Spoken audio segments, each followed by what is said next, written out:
एक वक्त था जब लॉरेंस और जग्गू भगवानपुरिया जिगरी यार थे। तब लॉरेंस के दुश्मन भी उसके दुश्मन हुआ करते थे। लेकिन जब से लॉरेंस से दोस्ती टूटी है तब से लॉरेंस बन गया है उसका दुश्मन नंबर 1। लेकिन लॉरेंस से दोस्ती के समय जो दुश्मन बने थे वो भी उसके दुश्मन बने रहे। मतलब ये कि अब दो तरफा मार था जग्गू भगवानपुरिया के लिए, और जग्गू की इन्हीं दुश्मनियों का खामियाजा उसकी मां को भुगतना पड़ा, वो भी अपनी जान देकर। और उसकी जिम्मेदारी किसने ली? कौशल चौधरी ने। लेकिन ये कौशल चौधरी तो लॉरेंस को जान से मारने की धमकी देता रहा है, लॉरेंस को खत्म करने का ऐलान करता रहा है, और कहते हैं कि वो लॉरेंस को मारने के लिए तड़प रहा है। तो फिर उसने जग्गू की मां को क्यों मारा? और असल में है कौन ये कौशल चौधरी? क्योंकि बहुत सारे लोगों ने तो पहली बार इसका नाम सुना है। तो नमस्कार, उम्मीद करता हूं कि आप सभी एकदम अच्छे होंगे।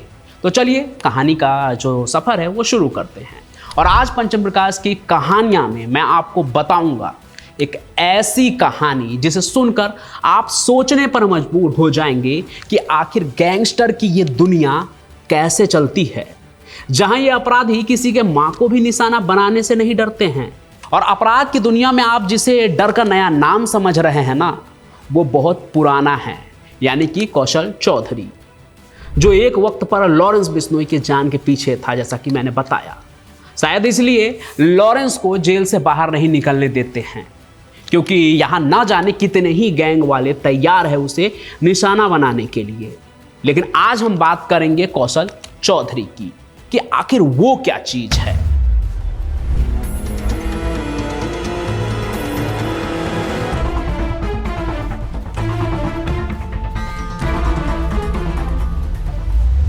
एक ऐसा गैंगस्टर जो कि फिलहाल गुरुग्राम के भिवाड़ी जेल में बंद है, लेकिन उसकी पहुंच इतनी है कि वो वहीं से बड़े बड़े वारदातों को अंजाम दिलवा देता है, जो हमें और आपको ये सोचने पर मजबूर कर देगा कि ये कौशल चौधरी कौन बला है, जिसने जग्गू भगवानपुरिया की मां और उसके असिस्टेंट को मरवा दिया। तो जनाब, कौशल चौधरी हरियाणा का कोई आम अपराधी नहीं है, बल्कि एक ऐसा शातिर गैंगस्टर है जो जेल के सलाखों के पीछे से भी अपना क्राइम का नेटवर्क चलाता है। यह कौशल है करीब 40 साल का, लेकिन हरियाणा और पंजाब में उसके खिलाफ 46 से ज्यादा आपराधिक मामले दर्ज है। कई जगह तो मैंने ये भी देखा यूट्यूब पर कि इस कौशल चौधरी के नाम के साथ 200 केस बताए जा रहे हैं, क्रिमिनल केस। तो अकेले गुरुग्राम में ही 9 हत्याओं का उस पर आरोप है। हालात ऐसे बन गए थे कि दिल्ली पुलिस को भी उसे रोकने के लिए बहुत ही सख्त कानून का सहारा लेना पड़ा था। दिल्ली पुलिस ने साल 2018 में उसके खिलाफ मकोका के तहत एफआईआर भी दर्ज की थी। तो जरा सोचिए कि कौशल चौधरी क्या चीज है। लेकिन वो पकड़ में सीधे नहीं आ गया, उसे पकड़ा गया देश के बाहर, और 2019 में दुबई से उसे भारत लाया गया प्रत्यर्पित करके। उसका आपराधिक रिकॉर्ड इतना लंबा है ना कि आप गिनते गिनते थक जाएंगे। और शराब के कारोबार से लेकर वसूली और जमीन हड़पने जैसे तमाम ऐसे धंधे हैं जिसमें वो शामिल है। लेकिन उसका असली मकसद है गैंगस्टर की दुनिया में अपना दबदबा कायम करना, और इसके लिए वो हत्या करने से भी पीछे नहीं हटता है। ये सब काम वो अकेले नहीं करता है, उसके साथ कई शातिर अपराधी भी जुड़े हुए हैं जो उसके इशारों पर काम करते हैं। बाकी मैं आपको बता दूं कि ये कौशल चौधरी कोई नया खिलाड़ी नहीं है, मैं बार बार बता रहा हूं, क्योंकि कई लोगों को ये नाम नया लग रहा होगा। तो उसके बारे में मैं बता दूं कि वो लंबे समय से इस जुर्म की दुनिया का हिस्सा है। अब आते हैं उस सवाल पर जिसने सबकी रूह कपा दी, कि आखिर कौशल चौधरी ने लॉरेंस के दोस्त से दुश्मन बने जग्गू भगवानपुरिया की मां हरजीत कौर और उसके असिस्टेंट करणवीर को क्यों मारा, क्यों मरवाया? क्या दुश्मनी थी? क्या कोई पुराना हिसाब बाकी था, या किसी नए दुश्मनी की ये शुरुआत थी? तो देखिए, ये कहानी जो है ना वो शुरू होती है एक और गैंगस्टर की मौत से। 26 मई 2025 को गुरप्रीत उर्फ गोरा बरियारी नाम के एक गैंगस्टर की हत्या कर दी गई थी। गोरा जो है वो गोपी घनश्यामपुरिया गैंग का एक बड़ा नाम था। पुलिस को शक था कि इस हत्या के पीछे जग्गू भगवानपुरिया गैंग का हाथ था। बस फिर क्या था, इस हत्या का बदला लेने के लिए कौशल चौधरी और उसके साथियों ने ठान लिया कि अब तो सीधे सीधे हिसाब चुकता किया जाएगा और कानून के तहत नहीं, हम खुद ही ये हिसाब चुकता करेंगे, जैसा कि गैंगस्टर आपस में गैंग वॉर में करते हैं। कौशल चौधरी ने अपने साथियों प्रभु दाशुवाल, डोनी बल और बिल्ला मंगा, जो सभी बम्बिहा गैंग से जुड़े हैं, उनके साथ मिलकर सोशल मीडिया पर एक पोस्ट डाला और खुलेआम जग्गू भगवानपुरिया की मां और उसके असिस्टेंट करणवीर की हत्या की जिम्मेदारी ली। ये दावा वाकई में चौंका देने वाला था। उन्होंने अपनी पोस्ट में कहा था कि ये गोरा बारियारी की हत्या का बदला है। वैसे तो खबर ये भी चली बाद में कि कौशल चौधरी टीम का जो मेन टारगेट था वो असिस्टेंट करणवीर था। जग्गू भगवानपुरिया की मां तो कोलेटरल डैमेज थी क्योंकि वो उसी के साथ थी।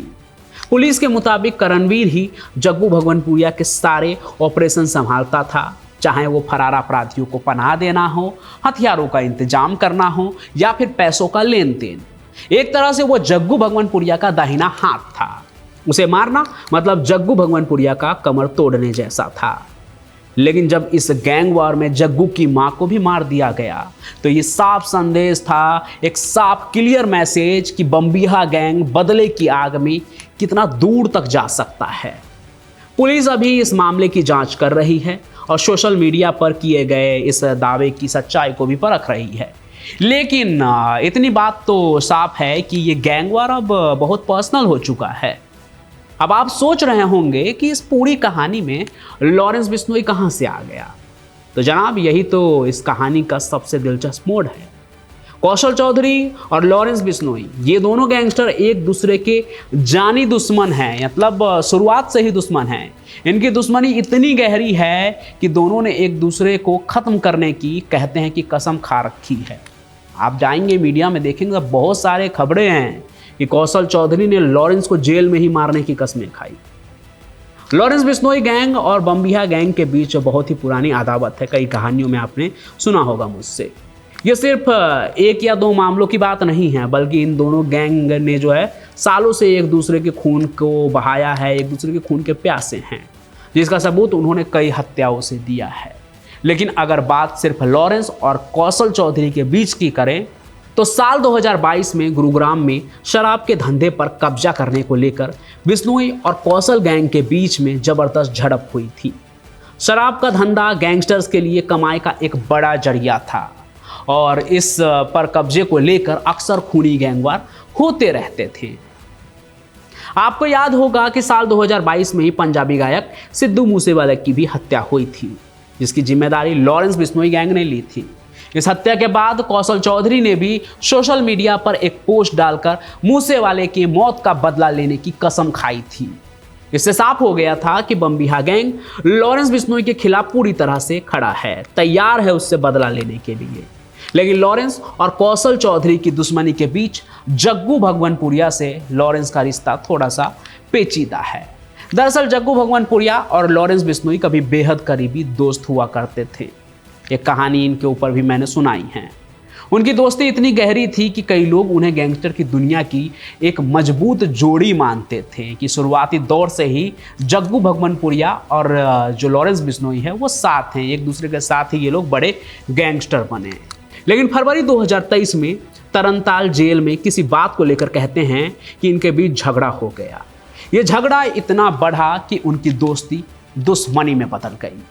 अब आप सोचिए, जग्गू भगवानपुरिया जो कभी बिश्नोई का दोस्त था अब उसका दुश्मन बन चुका है और कौशल चौधरी जग्गू भगवानपुरिया के खिलाफ है।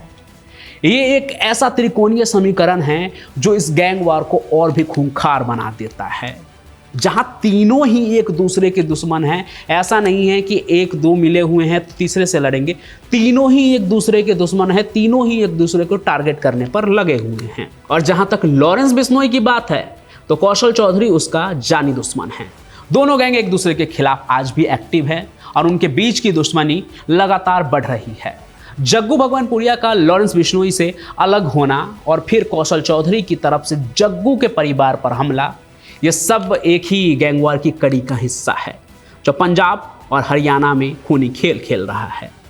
बाकी ये कहानियाँ हमें बताती है कि अपराध की दुनिया कितनी अंधेरी और क्रूर है ना, जहाँ रिश्ते, दोस्ती और इंसानियत के लिए कोई जगह ही नहीं होती है। यहाँ सिर्फ ताकत, बदला और दबदबा चलता है। उम्मीद है कि पुलिस जल्द ही इस पूरे मामले के तह तक पहुंचेगी और इन अपराधियों को उनके अंजाम तक पहुंचाएगी। बाकी आप क्या सोचते हैं इस पूरे कहानी को लेकर? एक जो ये गैंग ट्रायंगल बन रहा है, जग्गू भगवानपुरिया, कौशल चौधरी और लॉरेंस बिश्नोई, इस पर आपका क्या सोचना है? आप कमेंट बॉक्स में अपने राय को ज़रूर लिखें। साथ ही साथ इस कहानी को लाइक कीजिए, ज़्यादा से ज़्यादा शेयर कीजिए और इस चैनल को सब्सक्राइब जरूर कर लीजिए ताकि हमारा ये परिवार और भी बढ़ता ही जाए। बाकी मैं पंचम प्रकाश यूं ही अपनी कहानियों के साथ मिलता रहूँगा आपसे। तब तक के लिए आप सभी का बहुत बहुत धन्यवाद।